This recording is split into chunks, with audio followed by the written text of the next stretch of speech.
How hard is it to find the right level to match Alen Babic? I feel like tonight was perfect, other than Molina just, when it gets tough, he just looks for a way out. Like he hit Babic with probably 5 or 6 huge right hands. One wobbled him a little bit, not majorly, but I would have just wished he would have gone to sleep from the first right hand, because that was a big shot. That was a heavy knockdown. And actually, I was surprised he got up. But then when he got up and got through the round, just decided to start throwing himself on the floor. You know, and he's making good money, and it's his last payday for me. I love the guy. I think the guy's a lovely man. But I feel like Alan's had 8 fights, and he eats himself up to 15 stone. So I think but I actually think he's better, maybe than I gave him credit for originally. And I thought it was a good performance tonight, to be honest with you. So who do you put him in with going forward? I quite like the fight against the guy who Rivas just boxed. The Polish guy, is it Rozansky or something like that? I think it's nice. Yeah. I would like to see him move back and fight a smaller guy. He wants to fight Oscar Rivas for the Bridgerweight title. Good fight, but I still think he's a novice compared to Rivas. Is a good fighter, tough fight. So Spilka, these kind of names that go around on certain Marius Wack, tough fight. He's 6'9", 19 stone. Just the usual suspects, I think, for the next 2 or 3 fights. But everyone wants to watch him fight. He's really entertaining. He's never going to be dull, is it? But how far he can go, we just don't know. But he's definitely better than I think a lot of people give him credit for. What about Johnny Fisher's subordinate? Unbelievable. That was his 4th fight. I've never seen anything like it. Even the massive ticket sellers, right? And there's only a couple that could compete with Johnny Fisher. Josh Warrington. Lewis Ritson was close in his heyday. Crolla got there in the end. But not after 3 or 4 fights. They were doing 150 tickets. He's just sold 1,300. I don't know. And the dad was saying he could have had another 100 or 200 today, people phoning him up for tickets. But talk about Alen Babic. Johnny Fisher has got loads of potential, but just potential at the moment. He's got a long way to go. I need to give him another 15 fights before we start thinking about him having proper heavyweight fights. But I'll tell you what, he's filled that place up for the southern area, let alone a British title. It was unbelievable. He's very lucky that he's got people like that supporting him. Would you consider matching Craig Richards and Josh Watson? Yes, he's a great fighter. All those guys are looking for a world title shot, so they'd rather fight for the world title than fight, a domestic rival. It was only Lyndon Arthur really got pushed into that rematch. He'd rather fight for a world title as well. Callum Johnson, much rather fight for a world title. Boatsy, he'd much rather fight Bivol. Richards would rather rematch Bivol or Joe Smith or whoever it is. But if they can't get a world title shot, and not all of them can, they should fight each other. We just saw it with Smith Fowler, what those big domestic fights can do. And Craig Richards against Boatsy is a brilliant fight. But it's a bit awkward because, Craig and Peter Sims and Josh and, 258. It's like, I'd rather make Boatsy against Callum Johnson. I think that's a great fight.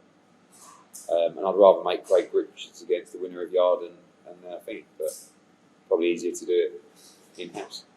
Is Boatsy Callum out this year? Callum Smith. Yeah. Callum Smith won't box too early next year. Callum Smith is the guy who is beyond the domestic fights, in my opinion, at the moment, unless it's for a world title. So he has to sit and wait, for that world title shot or have a big fight. Joshua Boatsy is in a brilliant fight on December 18th, which we'll announce next week. Really tough fight. And then he's ready. That's his last one. He should fight Dimitri Bivol. That's a brilliant fight. And that's an 0-2 fight where if he can win, he becomes a British boxing star. And he can beat Bivol. Who else is on that bill? So are you interviewing or are you just a mate? Well, we'll announce next week. Yeah, who else is on the bill? Not the opponent. We'll announce next week, December 18th. Yeah, who else? We'll announce next week. Right, Joshua Boatsy. Yeah, you tell us that already. Oh, okay. Yeah. No more drink for you. In terms of Babic's opponents, you named a few there. You named the one that he was calling out and fight Dave Allen, you were like, with him, like, you're interested in that fight. I am. I think it's a great fight, and I think everyone would love to see it. But I will only make that fight if Dave takes it for the right reasons, and Dave is happy in himself. Because when he stopped fighting, he wasn't, and I was really pleased that he retired, following the conversations that we had. And when he wanted to come back, why did he want to come back? Did he want to come back for money? Did he want to come back for boredom, or did he want to come back because he genuinely missed it and wants to commit to the sport? I told him to go away and have a couple of fights. He had one. I'd like him to have another. But if I feel like he's fit and healthy, physically and in himself, and he's doing it for the right reasons other than just a few quid, then I will make the fight. But I haven't had those conversations to assure myself of that. I might be overanalyzing this, but it seemed like you had a new set of referees in play today over the recent referee performance. Is that correct? Was there a new set? I didn't have a new set of referees. The British Boxing Board of Control had a new set of referees. I don't know is the answer. I only saw one new ref that I hadn't seen before, I believe. And then there's another gentleman, I don't know his name, who is not as an experienced referee. He actually refereed the Molina fight. Kieran McCann. Who, don't have a problem with him. I said to Robert Smith, the final knockdown wasn't a knockdown. He should have told him to get up. But Robert Smith said he didn't want to continue. And Robert Smith's right, actually. But by counting him, you're ultimately counting him out of the fight. He got pushed on the floor. The ref should have said to him, right, take time, get up. And he wouldn't have been in a position scrambling at 8 or 9 like he was. But anyway, it was irrelevant by then. And the other referee, I think, who refereed the Thomas Carty fight, I've not seen him before.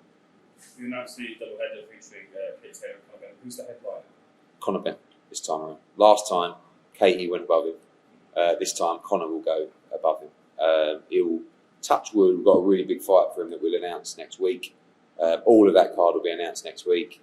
Katie will face, I think, her last mandatory before the Amanda Serrano fight. Joe Caldina will be on that card. Probably Alen Babic. Jordan Gill against Guerfi for the European title. Like loads of other stuff. And then obviously Chisora Parker the week after with Boatsi. Huge fight for Lorraine Richards. Zelfa Barrett, Jack Cullen in a big fight, etc. etc. Bit off topic, but who do you expect Anthony Joshua's UK broadcast partner to be going forward? I don't know. I mean, I think, look, there's no reason necessarily for him to leave Sky. Like, they're a brilliant pay-per-view platform. They've had a great relationship with him, and we have as well with AJ, with them. Those talks continue. He's been approached by a number of other broadcasters. Those talks will also continue. It's up in there. It's not like something that we're on every day at the moment, or even talking about every day. But obviously, we know it's got to be dealt with. And 258 and Freddie and myself and AJ will look at all the offers and decide what's best. But there's no. It's not like we want to leave Sky, because they've been a great partner, and certainly they're a very strong option to continue with. Are you still looking at March For the rematch? Yeah, March, maybe April. I mean, I'm seeing Alex Krasuk in next week or so, and then we'll start planning. But I think April, end of March, April, something like that. Did that happen before that point for you? Good question. Depends. Maybe we'll do a double header. Time for a couple more. Are you going to ask a question on Simon? We also saw Thomas Carty on the card tonight, Irish professional heavyweight, and Simon Kevin Agarfield yesterday. Yeah. A lot of the new and upcoming fighters, amateurs that are hoping to turn over, matching is the dream for them. Just wondering, what is the protocol, or what is the standard? What do matching look for? Well, with Kevin, Adam Booth approached me about Kevin about 3 or 4 years ago and said, "I've got this kid. He's unbelievably special." But I have those phone calls 10 times a day. And I just said, we haven't got space. And then I watched him, and I was like, fuck. And he's got better and better and better and better. And actually, when I got the phone call to say he was available, we did the deal in 24 hours, 48 hours. So it's not like getting opportunities is always based on your ability, but also about timing and luck. Just that right moment when, obviously we're in a very competitive market at the moment, so we're being aggressive with signings, but we're not just signing anybody. But again, 4 years ago, it weren't right for us. Now, but I said to him earlier, joking, I said, now you're, was it 9-0, 10-0, whatever it is. How good's that? I said, you've got all your shit fights out of the way. Now we can actually go and have proper fights. And he can really fight. He's so exciting. Thomas Carty was very nervous in the first couple of rounds. But he's a good young talent. Obviously now with Dillian White looking after him. So I don't always look for, at the moment there's all the Olympians speaking to everybody. Of course, you've got good pedigree with those people. But I like saying they'll be different. Like with Johnny Fisher tonight, that to me was as enjoyable as filling a stadium for a unified championship. Because it's old school, isn't it? Like a load of blokes from Romford coming out and supporting a novice who's 3-0. I've never seen anything like it. And seeing him up there on that stage, the country road, his face, that's priceless. On a related note, when will we see Matchroom return to Ireland for a show? I would actually try to get December 11th in Belfast because we've got Kate Taylor.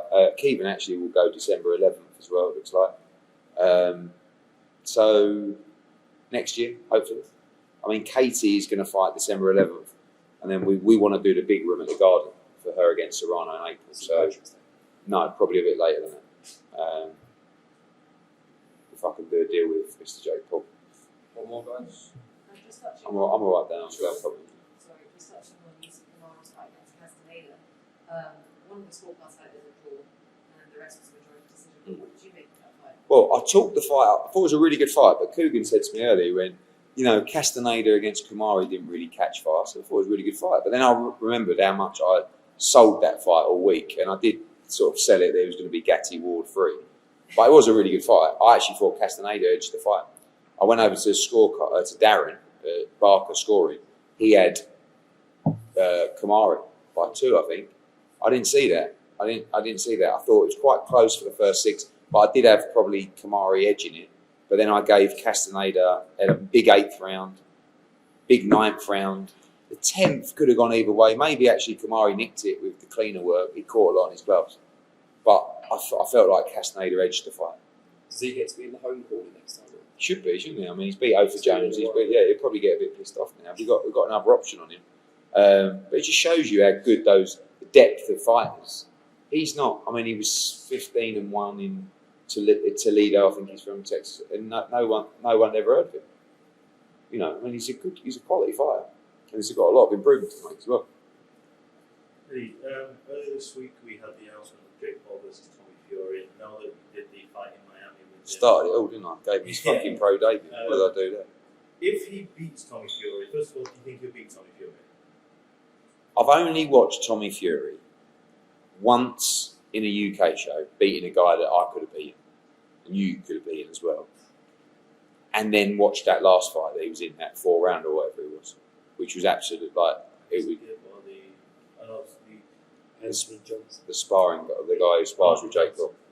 I mean, logic and hope would tell you that a professional boxer that boxed for a living and was also Tyson Fury's brother and has boxed all his life should never, ever lose to Jake Paul. But Jake Paul is not horrific. Like, he's not...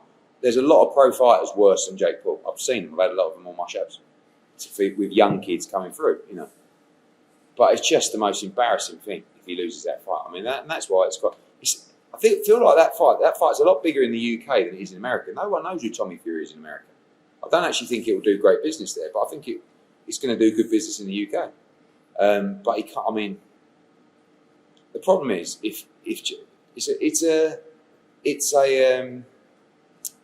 ballsy move by Jake Paul, because if he beats him, he's really made a statement. But if Tommy Fury loses, he will. I mean, he's got to change his name or something. He shouldn't change his name. He should just go to a desert island somewhere and just stay there for life, because it would just be the most embarrassing thing. But I guess it's entertainment, isn't it?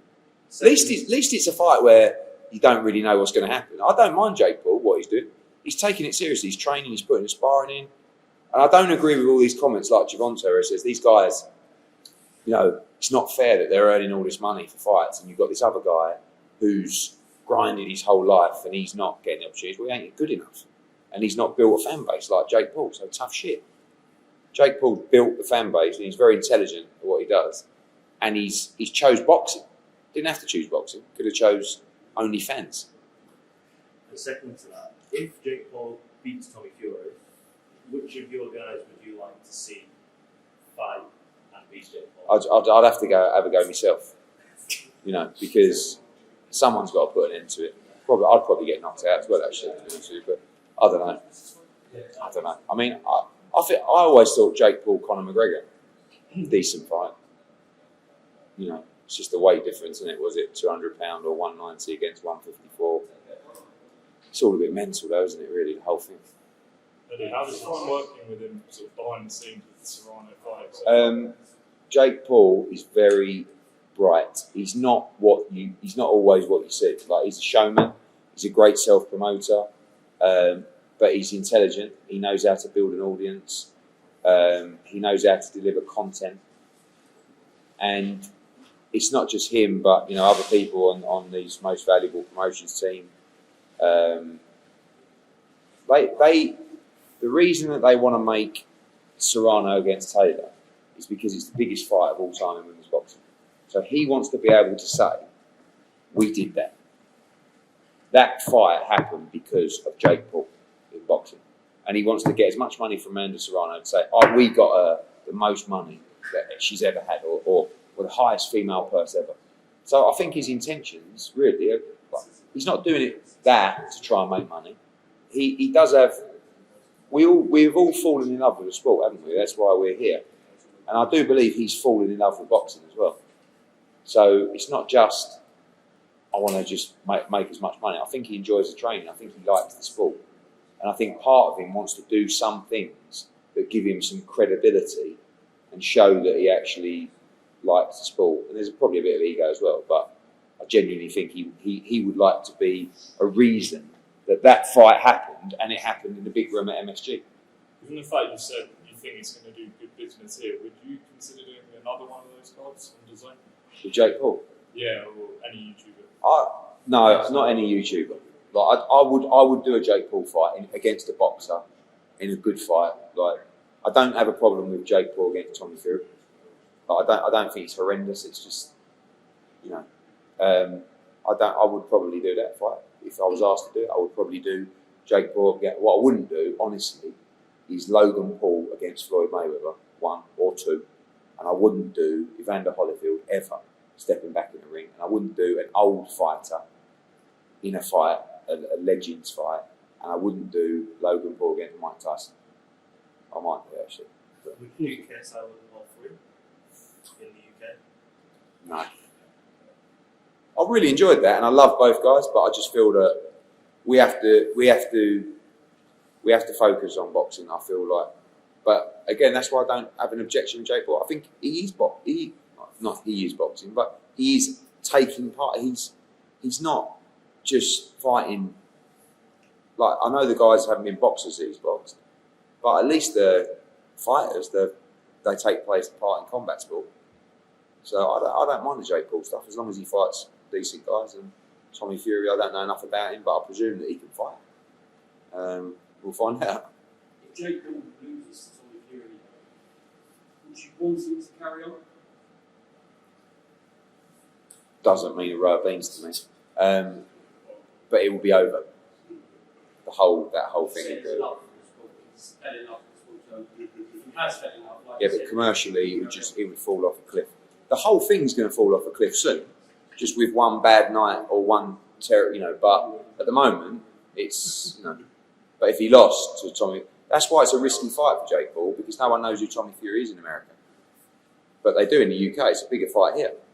But if he loses to a guy that no one's really like, that's why I would have thought he would have boxed Conor McGregor or something like that. Whereas if he can lose, he can come back and fight Tommy Fury. In your view, how does Dillian Whyte beat Tyson Fury? Pressure. He needs to dog it out with him. He needs to be in the kind of fight that Fury was in with Wilder. Because Dillian wouldn't gas out after 3 rounds. He'd go for 12. And that was the only way Wilder was going to beat him, is if he had an engine to carry on from that 3rd round. Was it 3rd round he dropped him? Yeah. He was fucked in the 4th round. If he had an engine, he could have won that fight. But that's how he's going. He's not going to outbox him. He's got to dog it out with him, and he's got to hit him hard. He's got to work the body. He's got to rough him up, and he's got to have that kind of fight. And he's got to outlast him. Alen, so you admitted that you lost quite a lot of money on this card tonight. Thank you. Let's go with that. Do you feel that you have any second thoughts if this same sort of situation would arise another time down the line? You still go ahead with the card? Yeah, I never pull cards. Never pull cards. Pulled one card in 11 years, and that was it was just bizarre circumstances. Because what's the point? Like you can't have it both ways. You can't do a show and make a load of money and just walk out there and think this happens every week. Because there's 9 fighters on the card that we represent that all need to fight. They all need to have their career progressed. They all need to earn money. And if we didn't box them tonight, every other card we've got this year is full. So they would have had no money for Christmas. They would have had no fight before Christmas. They would have been in a training camp for 10 or 11 weeks paying all their expenses. And also our reputation of working with fighters and signing fighters, that's that if you're with us, you don't get fucked around. And if we tell you we're going to do something, we do it. And if it means we have to lose money, then it means we have to lose money. And that's just the swings of the business, unfortunately. That's why it's such a terrible business. It's up there with owning a football club. It's that, because you can have great days and you can have terrible days. It's just waiting for a disaster all the time in this business. We had a run of Josh Warrington against Lara, Liam Smith against Fowler, Joshua against Usyk, massive money on all of those sold out arenas. I'm thinking, just get through those. Just get through those. And then when you get through those, wallop straight in the nuts. And that's just boxing. Ultimately, you know it's better than I do that you'll get judged on the part that you end up going with. You mentioned that off the back of Demon Sky goes to zone, you look to put on better quality cards and good on the sky. Do you feel this was a quality card? Actually, this was a standard. I said leading up to this fight, this was an average matchroom show without Dillian White. Average, not on paper, nothing spectacular, not poor, and I thought it ended up being a great night. But look at the shows we've been doing like that. Again, a good example of Smith Fowler. Could never make that fight on Sky. Warrington against Lara in the stadium, Katie Taylor on the undercard, Conor Benn on the undercard. We've only done, that was our 3rd card on the zone, UK outside of fight camp. Give us a chance. We've been going for 2 months. Very unfortunate to lose Dillian White, would have been, but look at what they've done. They've come back and said, we'd like to add another UK show to give more value to subscribers. Wait till you see the Chisora Parker card, the undercard. They're pay-per-view nights and they're part of the subscription. But now, coming off the back, once Canelo's out of the way, we've got 10 shows in 8 weeks on the zone. 10 shows in 8 weeks. You've got the Sheffield show with Kid Galahad and Harper and Billum Smith. You've got the World Championship quadruple header in New Hampshire with Demetrius Andrade and Martinez and Akhmadaliev and Kaylee Reese. Then you've got Teofimo Lopez against George Kambosos. Then you've got Devin Haney, hopefully, against Jojo Diaz. You've got Bilbao and you've got Milan wedged in between. And actually, you've got another one in Uzbekistan. Then you've now got Conor Benn, Katie Taylor, Joe Caldina, Alen Babic, whoever else is on that card. Then you've got Chisora Parker the week after. It's unbelievable value. Who is doing what we're doing? No one. Yet you still ask me soppy questions like that. You know what I mean? I'm joking. But it's true though. You don't ask these other people that fucking do. No one's doing it. 10 shows in 8 weeks, all in different countries around the world. I appreciate this last one isn't to do with you, but Jamal Davis versus Rolly Romero, let's talk about Rolly Romero potentially being taken away from that card because of behaviour in the past. Just your comments on that situation there? I don't know anything about the situation, but I spoke to Devin Haney and I said, are you happy for me to put your name in the mix? And he said, yeah, because at the moment, No Go Diaz has not signed his contract after being offered more to fight Devin Haney than he was getting to fight Ryan Garcia. So we'll have to see what happens. But we want to make the Jojo Diaz fight, but he's got to hurry up and sign the contract. So who wants that fight? Yeah, but it's not big enough, in my opinion. That fight is there, and we may end up making it, but we need to make big fights, statement fights in the US market for Devin Haney, and that our preference is Jojo Diaz. Is there a deadline on that? Yeah, it's 5 weeks tonight. I mean, they're all training for that date. Even Jojo, he was supposed to be fighting on November 27th, so he's ready. But at some point, we need to go on sale. December the 4th, Mandalay Bay. Sorry, MGM Grand. Are you looking to add more to your US stable, given the fact that you're Montana Love racing? I quite like the spot in the US of having a massive budget and being able to pick up certain fights without necessarily running the obligation of 4 fights a year for him, 5 fights a year for him. Do you understand? Teofimo Lopez, great example of that. You know, where you can pick up a big fight on purpose. I mean, you still need a stable. We've got a great stable, but I like the opposition to be. I like the ability to be quite fluid in that market as well, and not just say, right, we've got this champion, he's got to fight 3 times a year. We've got this champion, he's got to fight 3 times a year. So the back end of the schedule is really strong. With, you know, obviously you've got Mcgee, Rosado, you've got our World Championship triple header, Teofimo, Devin Haney, etc. And you know, the numbers in US are really good. The Zone now built a real good brand profile there, where, you know, obviously we haven't got Canelo next week, but they've been watching Canelo Alvarez for $19.99 and a monthly subscription. Well, next week he's $80 for a fight. So, you know, I think they've built a great reputation and they've got a real solid subscriber base, despite losing Canelo Alvarez this fight. All right, guys. Thank you very much. Safe trip home. Cheers. Nice one.